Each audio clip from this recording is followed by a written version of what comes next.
Ada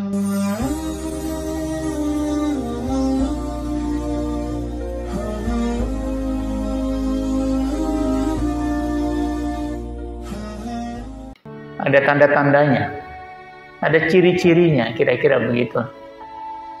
Kira-kira dia ria nggak nih? Atau kira-kira saya ria nggak nih? Kan gitu. Apa tanda-tandanya? Minha, di antaranya nasyatuhu fil jalwati wa kasluhu fil khalwah. Dia semangat betul, menggebu-gebu kalau dalam keadaan ramai banyak orang. Tapi wakasluhu, malesnya luar biasa kalau dalam keadaan sepi, dalam keadaan gak banyak orang. Kalau banyak orang rajinnya luar biasa. Kalau banyak orang salat sunnahnya, wow, banyak tuh, berapa rakaat, biasanya juga cuma 2 rakaat. Ini banyak sob. Kalau banyak orang. Tapi kalau nggak ada orang, jangankan 2 rakaat, jangankan 4 rakaat, 2 rakaat juga nggak dilakukan.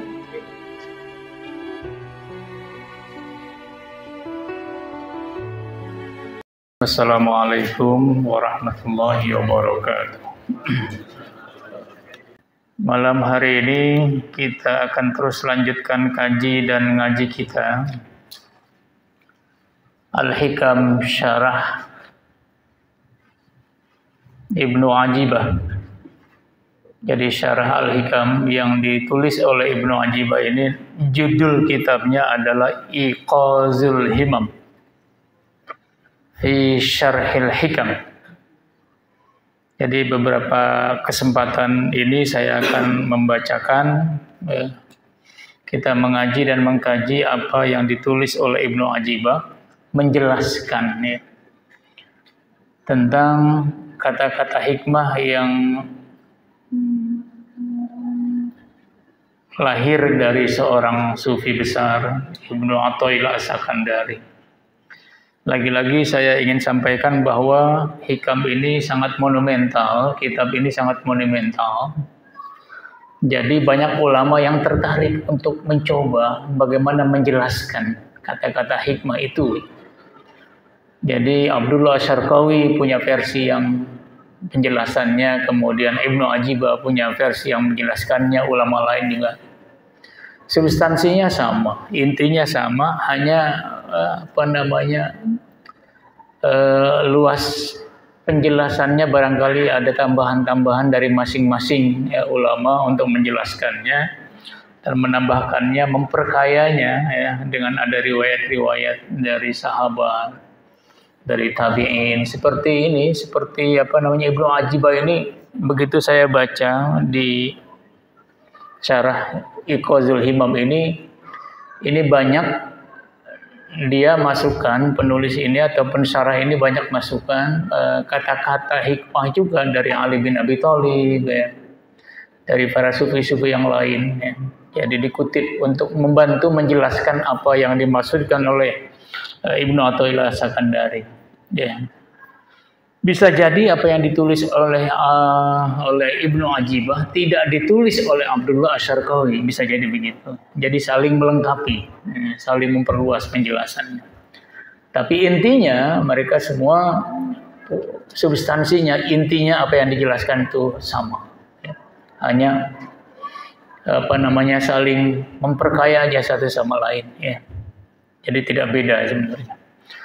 Dan malam hari ini jamaah masih saya akan terus lanjutkan karena kemarin belum selesai, masih tentang kata-kata hikmah beliau terkait dengan terkait dengan ria, yang barangkali ini kita sadar atau tidak sadar kita sudah terpapar ya.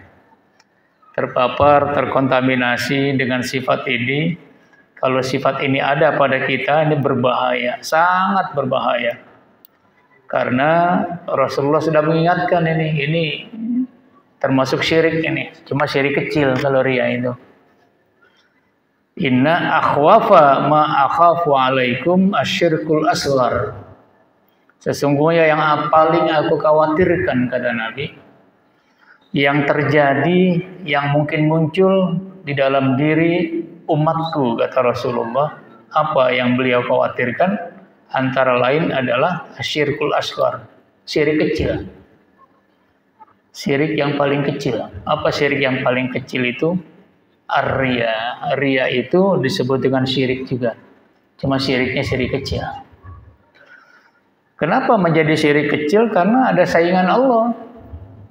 Kan mestinya tidak boleh ada saingan Allah. Wala taj'alu lillahi andada wa antum ta'lamun. Jangan kau jadikan Allah itu ada andad. Andad itu ada saingannya.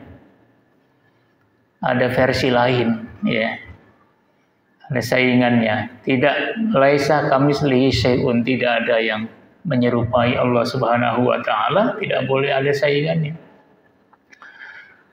Coba kita bayangkan bagaimana kira-kira bisa memahami saingan Allah ini kemudian kita menjadi riya. Ya karena kita beribadah misalnya atau melakukan amal soleh ada pamrihnya.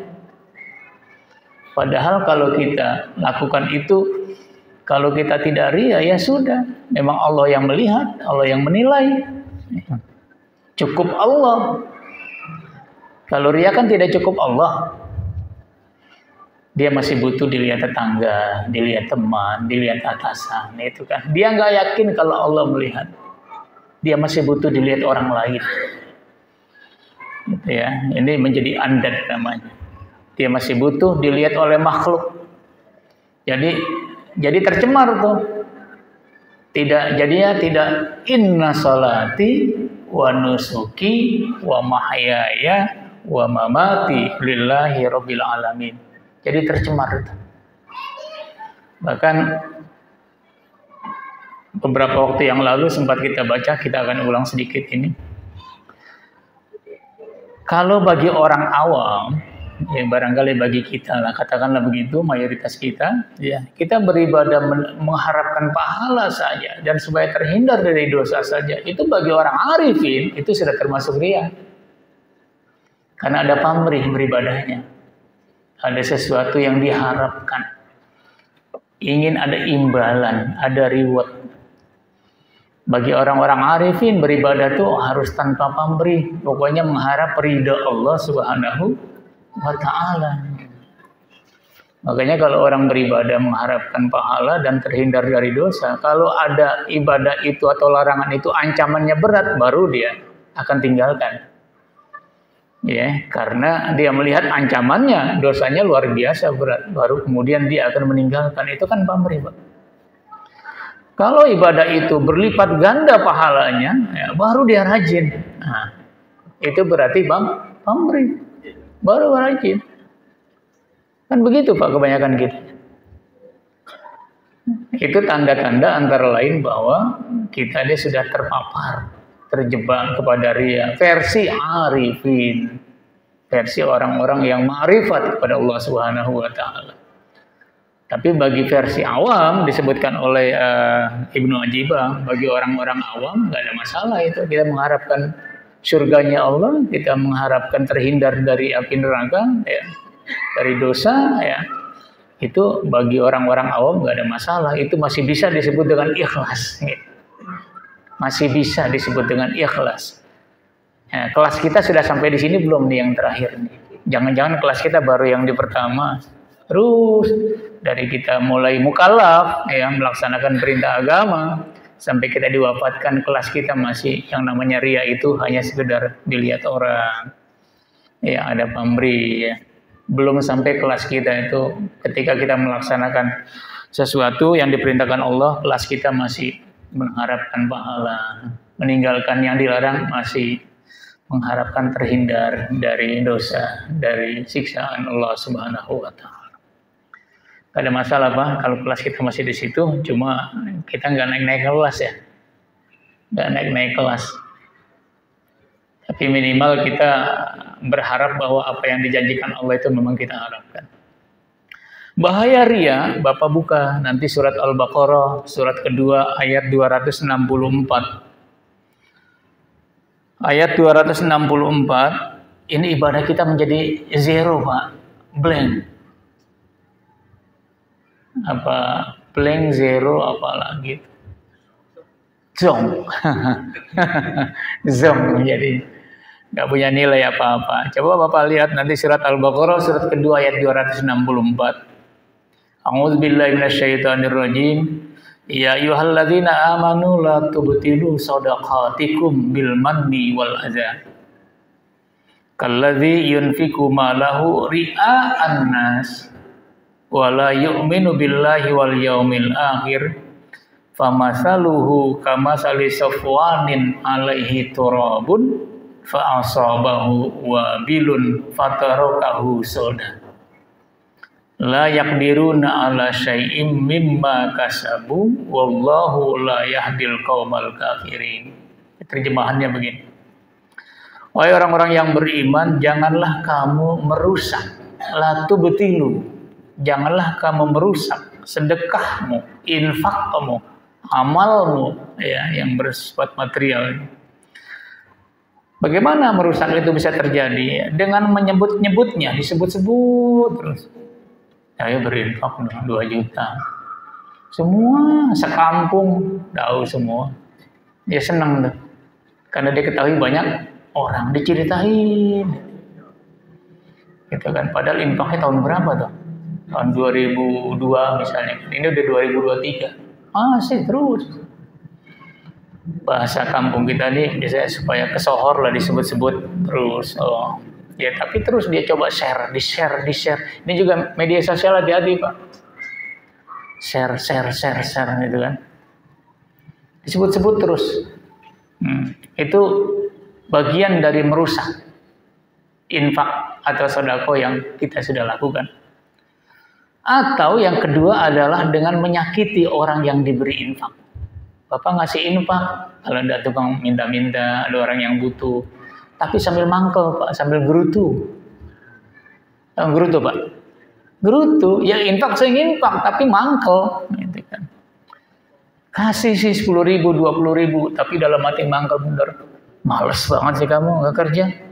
Padahal itu fisik masih mangkel, Pak. Sambil infak ngeluarin, sambil mangkel, sambil gerutu. Itu juga merusak sedekahatikum, ya. Sedekah-sedekah dan infak-infak yang kita keluarkan. Nah, perumpamaan ini ya pamasaluhu ya, perumpamaan orang-orang yang berinfak seperti ini. Jadi gini, Pak, Al-Qur'an itu memang ketika dia menjelaskan satu peristiwa itu banyak cara. Ada cara ya di mana Allah menyebutkannya dengan perumpamaan. Dalam bahasa kajian ulumul Quran disebut dengan masal. Diumpamakan. Nah, misalnya gini, supaya semangat orang berinfak itu, kemudian Allah mengumpamakan itu 1 biji ya, menjadi sekian cabang, tangkai, 1 cabang itu sekian hasilnya segala macam sehingga menjadi 700 gitu kira-kira. Itu namanya masal, itu perumpamaan. Supaya apa perumpamaan ini dimunculkan? Supaya gampang dipahami. Gampang dipahami dan kemudian menarik, menyemangati orang yang membacanya. Ya, orang yang atau kita nih tertarik untuk berinfak karena diberikan perumpamaan. Gini loh, semakin berlipat. Kan kita tertarik, Pak. Jadi masal itu gunanya antara lain adalah untuk menyemangati. Pertama, yang kedua supaya juga mudah dipahami. Maka infak yang dibarengi dengan menggerutu, infak yang dibarengi dengan misalnya sering menyebut-nyebutnya, itu diumpamakan begini. Famasaluhu kamasali safwanin alaihi turab. Hal yang semacam itu kalau infak dengan cara seperti itu, sering menyebut-nyebutnya dan menyakiti orang yang diberikan infak, famasaluhu kamasali safwanin alaihi turab. Maka perumpamaannya seperti orang yang menginfakkan hartanya karena dia pamer. Perumpamaannya seperti batu yang licin, Pak. Di atasnya ada debu. Pamasaluhu kamasali safwanin alaihi turab. Batu licin. Batu kolar kan ada yang licin tuh. Atasnya ada debu. Kemudian ada hujan lebat. Ditimpa hujan lebat. Debunya habis. Tinggal lagi batu fatarakahu solda, tinggal batu itu licin kembali. Jadi nggak ada bekasnya. kembali polos seperti batu semula. Jadi perumpamannya begitu. Jadi ketika infak dibarengi dengan dua hal tadi, sering disebut-sebut pamer, kemudian juga menyakiti orang yang diberikan itu, nah itu berarti dia nanti tidak ada efek apa-apa, kosong lagi, zong, gitu kan, blank lagi, nggak ada nilainya. Nah ini menjadi sesuatu yang sangat berbahaya. Ria'an nas. Nah di dalam ayat itu tadi ria itu disebut ria'an nas. Ria'an nas. Berbahaya kan Pak, kita kalau beribadah kemudian terpapar unsur ria. Zong Pak. Zong. Dari mana kita tahunya? Barangkali nanti kita tahu pada saat kita diverifikasi Allah. Bisa jadi kita datang kepada Allah, kan ada hadisnya, saya banyak zakat, saya banyak puasa, tapi begitu diverifikasi Allah Subhanahu wa taala, zong, kosong. Padahal kita udah yakin banget bahwa kita akan mendapatkan bagian terbaik, tempat yang paling mulia di sisi Allah. Jadi ini memang harus menjadi bagian sangat penting dalam kajian tasawuf. Bahkan di dalam surat Al-Ma'un, ini surat yang sering kita baca kan, ara'aital ladzi yukadzibu biddin fadzalikal ladzi yad'ul yatim wa la yahuddu 'ala ta'amil miskin fawailul lil musallin alladzina hum an salatihim sahun alladzina hum yura'un. Ada yura'un. Orang-orang yang melaksanakan sholat, nah, jadi lil musallin, musallin itu artinya, jadi bahasa Arab ini memang kaya, ya, kan orang yang menegakkan sholat, orang yang menegakkan sholat itu yuqimunas sholat. Kalau lil musallin belum yuqimunas sholat. Nah kalau orang yang menegakkan sholat berarti ketika dia sholat, kemudian sholat itu kan ada nilainya tuh, ya, nilai. Kemudian nilai itu dibawa keluar sholat, dibawa ke kantor, dibawa ke pasar, dibawa ke lingkungan. Kalau dia dalam sholat, dia sedang menghadap Allah, dilihat, diperhatikan Allah. Begitu dia keluar dari sholat, keluar dari masjid, dia juga tetap merasa diperhatikan Allah. Itu namanya dia yuqimunas sholat. Ada pengaruhnya terhadap kehidupannya. Di kantor dia nggak bakal korup. Kenapa? Karena sama halnya dia dalam sholat. Ketika dia sholat, dia diperhatikan Allah, dilihat Allah. Pada saat dia di kantor juga, baik dalam keadaan ramai maupun dalam keadaan sepi, tetap dilihat Allah. Itu yuqimunas sholat. Ini yang fawailun, ini yang celaka ini adalah lil musallin, orang yang mendirikan sholat doang. Bukan menegakkan, mendirikan, lil musallin. Sholat doang, sholat raga. Habis sholat, keluar masjid, di luar sholat mah, di kantor mah, lain lagi aja. Di pasar lain lagi aja. Sebagai pedagang tetap saja menipu pelanggan, tidak merasa dilihat Allah Subhanahu wa ta'ala. Jadi pesan moral di dalam sholat nggak dibawa keluar sholat. Adanya cuma di masjid, adanya cuma di musola. Di kantor nggak ada. Di pasar nggak ada, di jalan raya nggak ada, di lingkungan nggak ada, di rumah tangga nggak ada. Nah, wail ini, celaka ini bagi orang yang musallin. Musallin itu artinya yang sekedar hanya mendirikan sholat. Alladzina hum an salatihim sahun. Ya, musallin yang celaka itu adalah yang sahun. Sahun itu artinya apa, Pak? Lalai.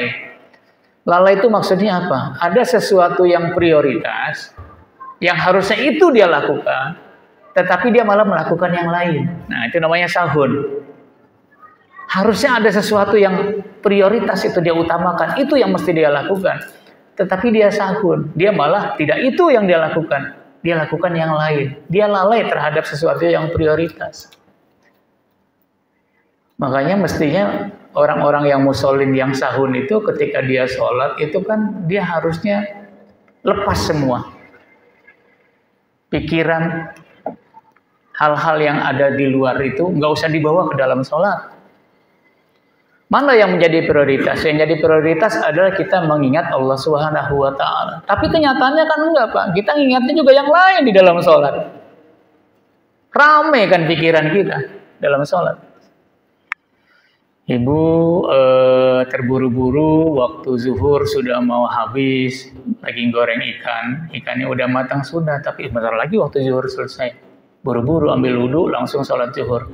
Begitu lagi sholat zuhur, kepikiran tuh, tadi kompor gas sudah dimatiin belum ya? Belum. Kan ramai itu, padahal sedang mengingat, prioritasnya adalah mengingat Allah Subhanahu wa Ta'ala. Tapi muncul semua tuh urusan anak, urusan kantor. Tadi motor diparkir sudah dikunci belum ya?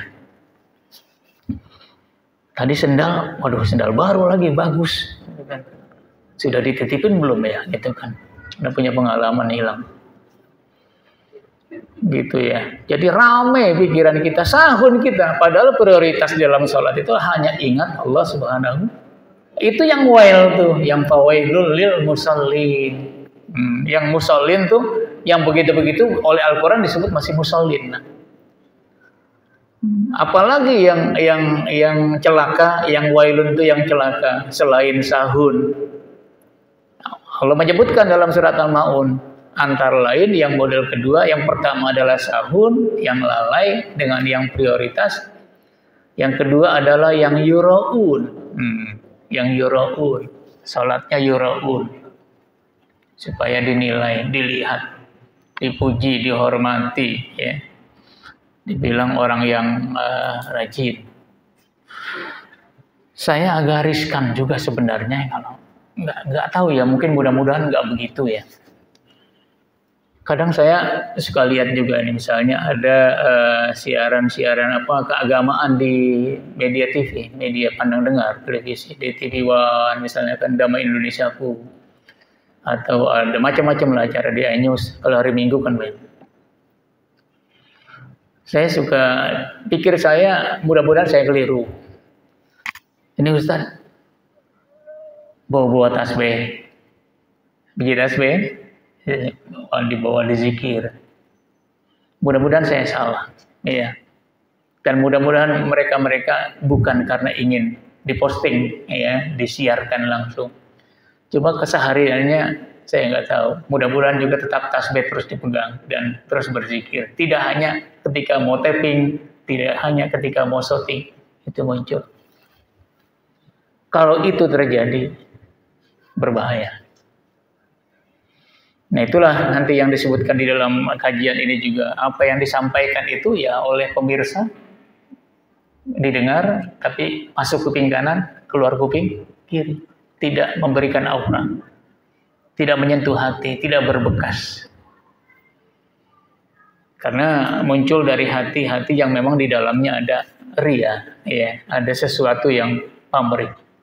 Ya mudah-mudahan saya salah, tapi kalau itu terjadi ya sayang mestinya, riskan karena beda-beda tipis lah, ya beda-beda tipis. Jamaah yang dimuliakan Allah Subhanahu wa Ta'ala, itu antara lain yang menyebutkan persoalan bahwa ria itu sangat berbahaya, ya jangan sampai kita tercemar, terpapar dengan penyakit ini, sebab ini akan merusak segala macam ibadah atau amal-amal soleh yang kita lakukan. Baik ibadah mahdoh maupun ibadah ghairu mahdoh. Ibadah ghairu mahdoh maksudnya sedekah, zakat, ya, sedekah, infak, gitu kan, atau amal soleh yang lain. Baik. Jamaah yang dirahmati Allah Subhanahu wa Ta'ala, sudah kita baca wa qala ba'duhum. Jadi ria itu menurut Ibnu Ajibah ada 3 model, 3 macam. Yang pertama adalah azamuha ayyaqsuda bi amalihi al-khalqa walau lahum lam ya'mal. Seseorang melakukan amaliyah ibadah, baik ibadah mahdoh maupun ghairu mahdoh, ya, itu semata-mata bi amalihi al-khalqa, karena dia orientasinya adalah orientasi dilihat oleh makhluk Allah Subhanahu wa Ta'ala, oleh orang lain. Maka di sini disebutkan walau lahum lam ya'mal, kalau tidak karena orang yang dia tuju itu maka dia tidak melakukannya. Saya ngulang penjelasan yang lalu. Kalau bukan karena sebelahnya ada lurah, ya, dia nggak salat sunnah qobliyah ba'diyah, kira-kira begitulah. Karena ada balurah, dia salat sunnah qobliyah ba'diyah. Lurah juga rajin karena sebelahnya ada camat. Kira-kira begitu, Bang. Padahal kalau hari-hari biasa juga nggak qobliyah dia, nggak ba'diyah dia, gitu kan. Karena sebelahnya ada atasannya, maka kemudian karena di musola kantor begitu datang ada atasannya, ada pimpinannya, ada kepala bidang, kepala kantor, ya. Maka kemudian dia masuk ke musola salat duha. Coba kalau nggak ada kepala kantor di musola ya dia nggak masuk ke musola, nggak salat duha. Kira-kira begitulah. Itu paling tinggi itu, Pak. Paling tinggi dan itu paling sangat berbahaya. Yang kedua, ayyamala lil madhati wasanai walau lam ya'lamhunnas. Nggak ada orang sih yang bisa memperhatikan dia, yang melihat dia, dan dia juga nggak orientasinya nggak ke situ. Tetapi ketika dia melakukan sekalipun tanpa dilihat orang, ya dia dalam hatinya juga supaya dia nanti orang memandang dia, ya, melihat dia. Ya, sekalipun nggak ada orang yang melihatnya, tapi dalam hatinya supaya dia dianggap sebagai orang yang rajin ibadah, misalkan orang yang sangat dekat dengan Allah Subhanahu Wa Taala. Kan bisa Pak begitu? Nggak dilihat orang, nggak ada orang nih, sepi, ya, sepi, nggak ada orang. Tapi tetap dia perasaannya itu ingin mendapatkan pujian, ingin mendapatkan kehormatan, al-madhah wasana. Ya. Baru yang ketiga, ayyamala lillahi wa yarju ala amali, tadi yang saya sebutkan ini yang ketiga ini sampai oleh Ibnu Ajibah disebutkan model yang ketiga adalah nih model yang kita berharap saja mendapatkan pahala, meninggalkan larangan, terhindar dari dosa, ada harapan-harapan itu, ada pamrih itu pun masih disebut dengan riya. Jadi baiknya gimana? Ya sudah, kita sholat, kita beribadah, kita beramal soleh, ya sudah, mengharapkan ridho Allah Subhanahu wa Ta'ala. Itu yang paling murni. Inna sholati wa nusuki wa mahyaya wa mamati lillahi rabbil alamin. Maka Rasulullah nggak mengajarkan kita salat duha supaya rezeki lancar, supaya dagang laku, enggak. Rasulullah nggak menjelaskan begitu. Pokoknya salat duha sudah mengharapkan ridha Allah. Nanti Allah apa? Kita punya keinginan. Allah tahu kan? Allah tahu, nggak usah ngucap, nggak usah berharap. Nanti kalau nggak gitu berbahaya kan Pak? Ini dagang tetap nggak lancar, salat duhanya jadi berhenti.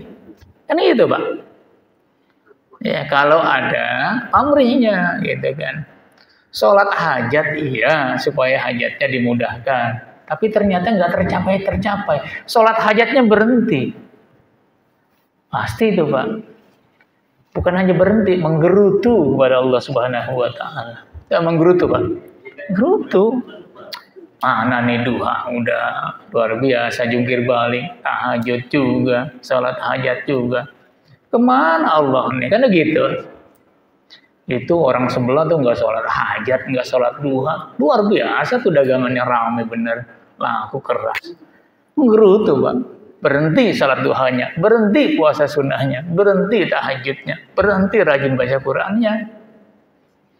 Itu yang berbahaya. Makanya yang murni ya sampai mengharapkan pahala dari Allah pun kata ulama arifin itu termasuk riya. Bagi kita orang-orang awam ya itu nggak apa-apa, itu dimaksud dengan ikhlas. Nggak ada masalah ya. Kita belum sampai ke sini nih, belum sampai ke sini. Ya. Ya, nggak salah, nggak keliru karena Allah juga menjanjikan kan? Menjanjikan di dalam Al-Qur'an juga kan, orang yang berbuat baik akan mendapatkan balasan baik, mendapatkan surga Allah. Orang yang meninggalkan larangan akan tidak mendapatkan dosa atau diselamatkan dari api neraka. Kan Allah juga menyebutkan begitu. Kalau kita berharap juga seperti itu, ya kata orang-orang awam nggak salah. Tapi bagi orang-orang arifin, nah itu berbahaya, masih tipis ya. Jadi orang-orang arifin ini, para arifin ini ya, ini memang harus murni betul. Murni betul. Kalau logam mulia itu murni betul. Ya, nggak ada tercemar apa-apa, nggak tercampur apa-apa. Jamaah yang dimuliakan Allah Subhanahu Wa Taala, kita lihat ada tanda-tandanya, lihat orang atau kita ini tanda-tandanya tercemar nggak kita? Walil murai, ini kemarin saya belum baca, tapi ini kita akan baca dan kita akan lanjutkan. Walil murai alamatun latah. Orang-orang yang terpapar riya itu kelihatan. Ada tanda-tandanya. Ada ciri-cirinya, kira-kira begitu. Kira-kira dia ria nggak nih? Atau kira-kira saya ria nggak nih? Kan gitu. Apa tanda-tandanya? Minha, di antaranya nasyatuhu fil jalwati wa kasluhu fil khalwah. Dia semangat betul, menggebu-gebu kalau dalam keadaan ramai banyak orang. Tapi wa kasluhu, malesnya luar biasa kalau dalam keadaan sepi, dalam keadaan nggak banyak orang. Kalau banyak orang rajinnya luar biasa. Kalau banyak orang, salat sunnahnya, wow, banyak tuh berapa rakaat. Biasanya juga cuma 2 rakaat. Ini banyak, sob. Kalau banyak orang. Tapi kalau nggak ada orang, jangankan 2 rakaat, jangankan 4 rakaat, 2 rakaat juga nggak dilakukan. Kalau ini terjadi pada seseorang dan itu kelihatan, nah maka dia. Kalau ini terjadi pada kita, mohon maaf Pak, mohon maaf harus saya sampaikan. Bapak kan setiap bulan barangkali ada kerja bakti ya Pak? Iya, di lingkungan dengan warga. Itu kan ngumpul tuh rame-rame banyak orang. Wah luar biasa rajinnya dia. Nah, ya kan, pegang pacul, pegang arit. Wah, luar biasa lah. Iya. Banyak orang lagi rame, padahal kalau sendiri nggak begitu. Kalau lagi sendiri nggak begitu. Itu yang dimaksud dengan nasyatuhu, ya, fil jalwati wa kasluhu fil khalwah. Kalau lagi sendirian mah nggak begitu. Lagi sepi sendirian mah biasa aja. Ya. Tapi kalau lagi ramai banyak orang, itu pertanda bahwa dia ada terpapar ria. Kalau lagi ramai banyak orang, wah luar biasa. Zikirnya luar biasa. Sampai kelihatan betul. Tapi kalau lagi nggak ada orang, Assalamualaikum, langsung berhehe, kan. Allahumma lantas jalan, gitu kan. Bukan Allahumma antas salam. Di rumah begitu kan. Nggak sempat lagi wirid. Tapi kalau banyak orang, ini antara lain ya Pak ya. Kalau ini ada pada seseorang, maka dia terpaparnya. Kalau ini ada pada kita, nah, kita juga terpapar ria. Atau ya selain tadi semangat kalau lagi rame-rame, males kalau lagi sepi, ya. Atau apik, tekun, dia apik, tekun, rapi, ya. Kalau lagi dilihat orang. Tapi sebaliknya ya, sembarangan, serampangan, asal jadi kalau nggak dilihat orang. Kira-kira terasa kan Mbak buat kita ya? Kadang kita opik banget nih, tekun, telaten. Kalau lagi dilihat orang, dilihat atasan, diperhatikan. Telaten. Tapi kalau lagi nggak ada yang orang yang melihat, udah asal jadi aja serampangan. Serambangan, sembarangan, asal jadi, gitu kan. Itu tanda-tanda seseorang tercemar, terpapar, terkontaminasi ria. Baik kita menilai diri kita maupun kita melihat orang lain. Jadi mengenali orang yang ria itu antara lain caranya begini nih, kata Ibnu Ajibah. Tanda-tandanya, ciri-ciri. Nah, apalagi yang lain? Yang lain itu wa minha iltimasuhu biqalbihi tawqirun nas lahu wa ta'zimuhu wa musara'atuhum ila qada'i hawaijihi. Ya, ini panjang penjelasannya tetapi saya ingin jelaskan langsung saja, ya. Di antaranya adalah seseorang itu di dalam dirinya dia ingin selalu dihormati, ingin selalu dipenuhi hajat. Kalau datang ke satu gedung pertemuan, inginnya disambut, inginnya diperhatikan, inginnya ditaruh di depan, inginnya dihargai betul. Kalau enggak, dia gerutu juga. Kesel. Besok enggak balik-balik lagi tuh kalau diundang. Kira-kira begitu. Itu berarti bahwa dia melakukan sesuatu itu memang karena ingin mendapatkan kehormatan. Kalau dia tidak mendapatkan kehormatan itu, ya mendapatkan kemuliaan yang semacam itu dia ngambek. Bahasa kita yang ngambek, Pak. Ngambek lah. Karena hajatnya, kebutuhannya itu tidak terpenuhi. Dia tidak merasa dipenuhi apa yang dia inginkan. Ya. Besoknya lagi mungkin enggak. Ada kan orang-orang yang begitu ya, Pak? Ada. Maunya disanjung aja. Maunya dipuja-puji aja. Jangan sampai kasus itu terjadi pada kita atau orang-orang selain kita di masjid. Masjid maunya disanjung saja, maunya dipuja-puji saja, dianggap orang yang taat ibadah saja. Kalau nggak ada yang perhatikan, nggak ada yang memposisikannya seperti itu, salatnya di rumah atau pindah ke masjid lain yang kira-kira bakal dia bisa temukan. Di masjid lain juga nggak begitu, pindah lagi ke masjid lain, pindah lagi ke masjid lain. Ibu di majelis taklim ini, ibu dianggap biasa saja. Ya. Ini kayaknya gimana nih, nggak nyaman juga. Karena orang ada yang punya karakter begitu, Pak. Pindah dia, nggak datang lagi ke majelis taklim itu. Pindah ke majelis taklim yang lain. Jadi dia sangka di majelis taklim yang lain dia juga mendapatkan posisi yang bagus, kemuliaan dan kehormatan. Ya, karena memang itu taukirun nas fi qalbihi. Dia berharap itu, ya, mendapatkan kehormatan, ta'zim, kemuliaan, kebesaran. Tapi tidak. Ya nggak selesai-selesai, Pak. Nggak selesai-selesai. Kalau hajatnya, apa yang diinginkan, mendapatkan kemuliaan itu dia tidak dapatkan, maka dia akan tidak seperti itu. Nah, itu berbahaya. Nah, ini disebutkan dalam beberapa penjelasan di sini. Jadi wa minha iltimasuhu biqalbihi tawqirun nas, ya. Dan selanjutnya wa anallahu ta'ala la yad'uhum hatta yantasira lahum wa ya'khudha sa'rahum, dan seterusnya dan seterusnya. Wa qad ruya an aliyin. Nah, ini di sini kayaknya penjelasan Al-Hikam lewat Ibnu Ajibah ini di sini kayaknya. Ya, beliau menyebutkan misalnya dan diriwayatkan dari Ali bin Abi Thalib.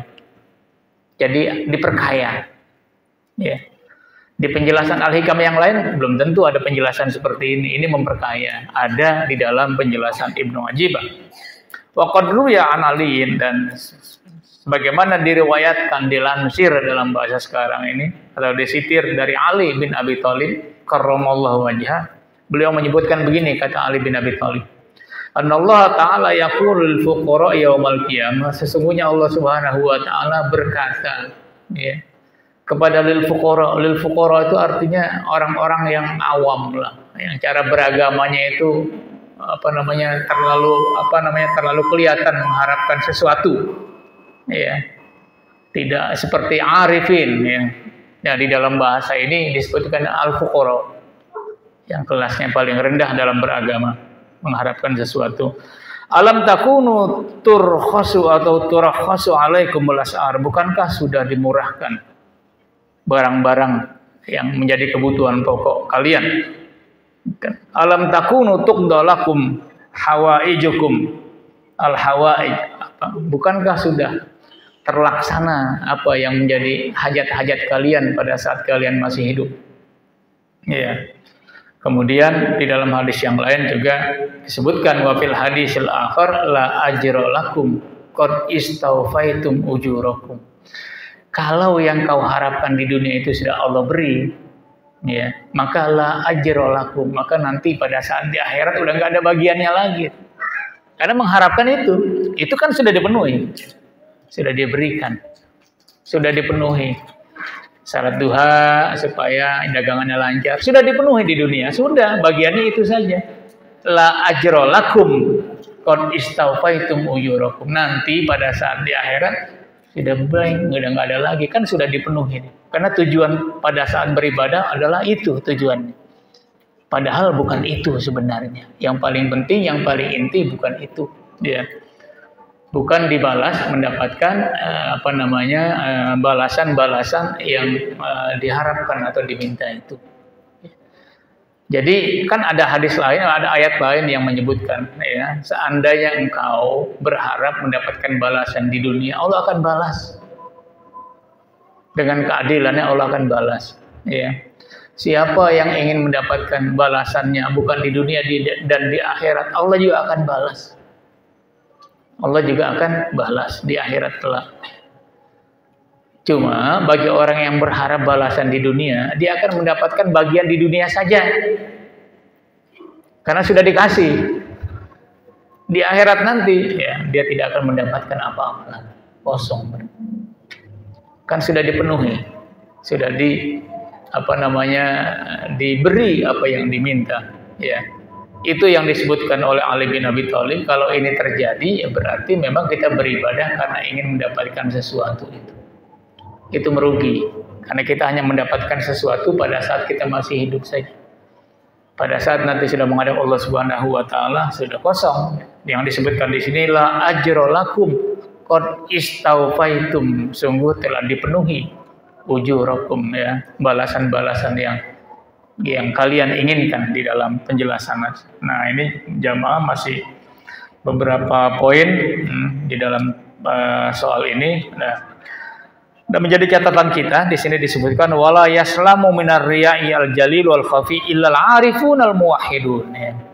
Jadi memang sulit selamat dari riya yang khafi tadi, riya yang sebenarnya nggak ada orang tapi kita tetap masih riya, ya, nggak dilihat orang, nggak ada orang yang memperhatikan kita masih tetap riya, itu namanya riya khafi.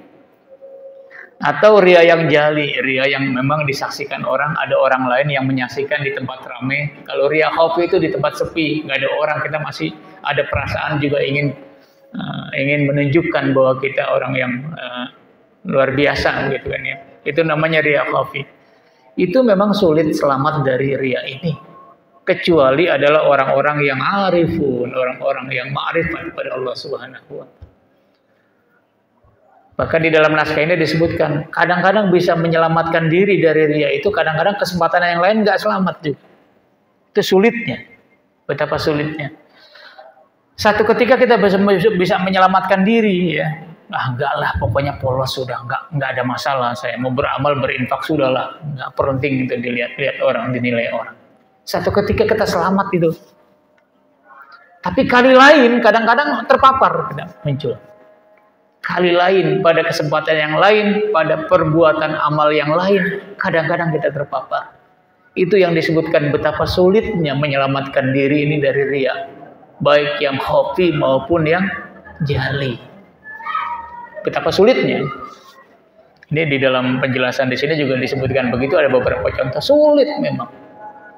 Ya, kecuali orang-orang yang arif betul, ma'rifat, sudahlah polos aja dia beribadah semata-mata mengharap ridha Allah Subhanahu wa taala. Tapi mudah bagi orang-orang yang arif, ya. Dia nggak khawatir, ya. Dia nggak, kalaupun dia melakukan kegiatan ibadah luar biasa rajinnya di tengah-tengah banyak orang, dia nggak khawatir disebut orang yang riya. Karena dia sudah arif, dia nggak bakal tercemar itu. Dia nggak pedulikan tuh banyak orang, dia nggak pedulikan. Sekalipun banyak orang, ya, dia nggak bakal terpapar dengan riya. Sekalipun dia lakukan di tengah-tengah banyak orang, dia nggak bakal terpapar dengan riya ketika dia berinfak misalnya ratusan juta di tengah-tengah banyak orang. Ya, dia nggak bakal terpapar dengan riya karena dia sudah arif, ya, sudah semuanya nggak bakal terpapar. Pokoknya nanti kalaupun misalnya banyak orang, nggak ada orang, dia melakukan itu. Ada orang, nggak ada orang, sepi atau ramai, dia tetap konsisten dengan apa yang pernah dia lakukan, ya, dalam setiap kondisi seperti itu. Ini jamaah yang dimuliakan Allah Subhanahu wa taala, saya hanya sekedar ingin mengingatkan diri saya juga, kalau kita beribadah dan melakukan perbuatan-perbuatan amal soleh terpapar riya, zong, blank, kosong. Jangan sampai itu terjadi. Ya, kalau itu terjadi kita menjadi orang yang fawailun tadi, celaka. Ya, seperti orang tadi yang batu licin, ada debu, kemudian kena hujan, licin lagi, jadi kosong lagi. Kan menjadi tahsilul hasil dalam bahasa agama. Jadi nggak ada hasilnya.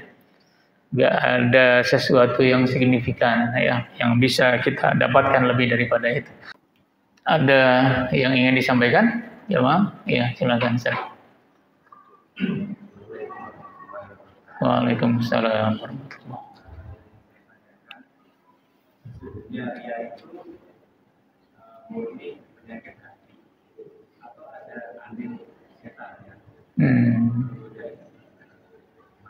Oke.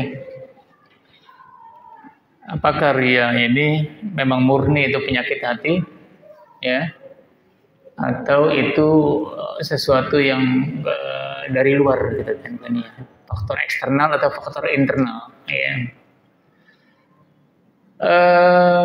Hemat saya dua-duanya, dia berpadu. Karena gini Pak, Ibu, tidak ada orang yang tidak ingin dipuji, ada, gitu ya. Semua orang ingin dipuji, semua orang ingin disanjung. Ada nggak yang tidak ingin dipuji, tidak ingin disanjung? Nggak ada, Pak. Kita semua sama. Pasti begitu. Itu faktor internal tuh ada. Faktor internal ini ada, dia akan semakin menguat ketika misalnya ada gangguan dari luar, ya. Ada bisikan-bisikan, kalau menunjukkan, ya, menunjukkan sesuatu perbuatan yang terlihat, kamu nanti akan mendapatkan kedudukan yang lebih meningkat nih, nah gitu kan. Ini ada di sini Pak. Jadi termasuk ria itu adalah ketika seseorang meyakini bahwa dia melakukan sesuatu, dia akan mendapatkan manfaat dari sesuatu itu. Ditunjukkan, ya. Dia tunjukkan, kalau Anda tunjukkan, Anda rajin ini, nanti akan mendapatkan kedudukan yang lebih tinggi lagi nih. Kalau kelihatan betul puasanya, puasa sunnahnya kelihatan betul, Senin Kamisnya, salat duhanya kelihatan betul sama atasan, ya nanti kamu akan mendapatkan posisi yang lebih baik lagi. Itu kan gangguan dari luar tuh Pak. Nah, ini akan semakin kuat pengaruh ini karena di dalam diri kita juga ada itu, ya, ada itu dalam diri kita. Jadi dia berpadu semakin kuat. Ya. Al-Ghazali menyebutkan faktor internal ada, faktor eksternal juga pasti ada. Nah ini menjadi sesuatu yang sangat berbahaya. Ya. Jadi dua-dua faktor itu ada pada kita.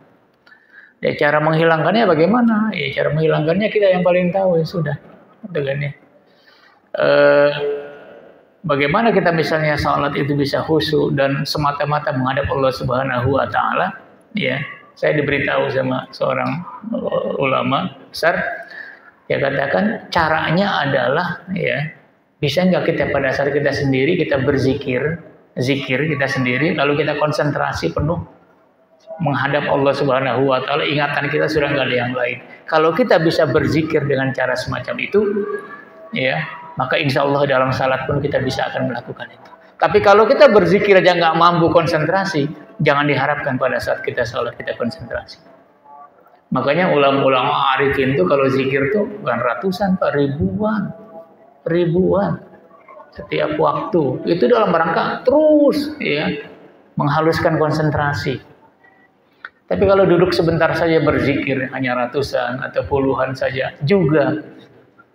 Ya, Bapak merasalah pada saat Bapak tahlilan. Zikir, tahlilan, ya. La ilaha illallah, kemudian subhanallah, subhanallah. Kadang-kadang ada yang sambil buka HP, kadang-kadang ada yang sambil senggol, ngobrol sana, ngobrol sini. Itu aja udah nggak bisa konsentrasi kita. Jangan harapkan kita bisa sholat juga konsentrasi. Kata ulama, latihan zikir, riyadah namanya.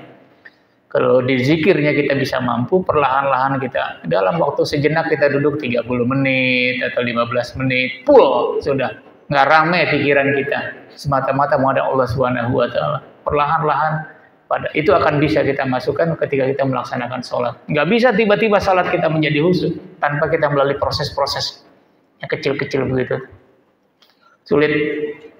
Makanya kalau tarekat itu diawalinya dari situ tuh. Ya, diawali dari situ dia, dari zikirnya, udah berlama-lama, ratusan, ribuan, dididik, riyadhah, duduk lamanya kira-kira mampu enggak? Kalau duduk lamanya bisa mampu, insya Allah salat lamanya juga bisa. Salat lamanya pun bisa. Ya, kalau pada saat dia duduk berzikir, dilatih juga bisa. Bisa konsentrasi pada saat berzikir bisa, pada saat salat tidak bisa, insya Allah. Saya kira itu ya Pak. Ya. Kita cukupkan malam hari ini, insya Allah kita lanjutkan di hari Ahad yang akan datang, malam Senin, dan mudah-mudahan Allah berikan kita kesehatan, dan kita akhiri hari pengajian kaji kita pada malam hari dengan sama-sama berdoa-doa kafaratul majelis. Subhanakallahumma wa bihamdika asyhadu an la ilaha illa anta astaghfiruka wa atubu ilaik. Wa la'afu minkum. Assalamualaikum warahmatullahi wabarakatuh.